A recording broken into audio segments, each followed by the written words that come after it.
اب حضرت عمر فاروق کا ایک روب تھا، ایک جلال تھا، ایک دبدبہ تھا، ایک قوت تھی دور جاہلیت کے اندر بھی. تو وہ غلام اور مجبور و ماجور لوگ جو تھے، ان میں سے بعضوں نے دیکھا کہ عمر آ گیا ہے، عمر آ گیا ہے، اور اس خبر نے گھبراہٹ بھی پیدا کی کہ عمر آ گیا ہے.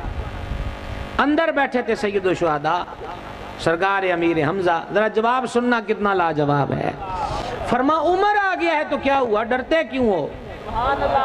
دروازہ کھولو. خیر کے ارادے سے آیا ہے تو ویلکم کہیں گے، اور ارادہ برعکس ہے تو اسی کی تلوار سے معاملہ تمام کر دیا جائے گا. تمہیں ڈرنے کی ضرورت نہیں ہے، اب تمہاری بزم میں حمزہ بھی موجود ہے.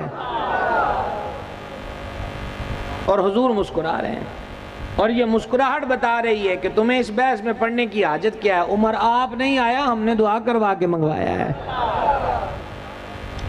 اور پھر حضرت فاروق اعظم نے کلمہ پڑھا. یہ پہلا دن تھا جب مکے کی گھاٹیوں میں نعرہ تکبیر گونجا. یہ پہلا دن تھا کہ جب مایوس چہروں پر خوشی کی رمق آئی. اور یہ پہلا دن تھا کہ بیت ارقم کے دروازے سے باہر نکل کر سین کعبہ میں نماز پڑھی گئی.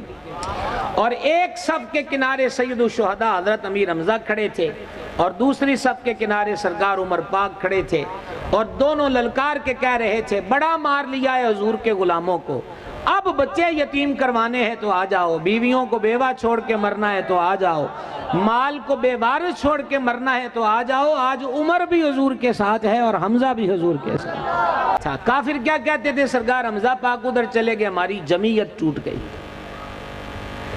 اور جس دن حضرت فاروق اعظم نے کلمہ پڑھا، خاتم الحفاظ امام سیوطی کی تاریخ الخلفاء دیکھیں، جب سرکار عمر پاک نے بھی کلمہ پڑھ لیا تو پھر کافر کہتے تھے آج ساڈا لک ٹوٹ گیا ہے.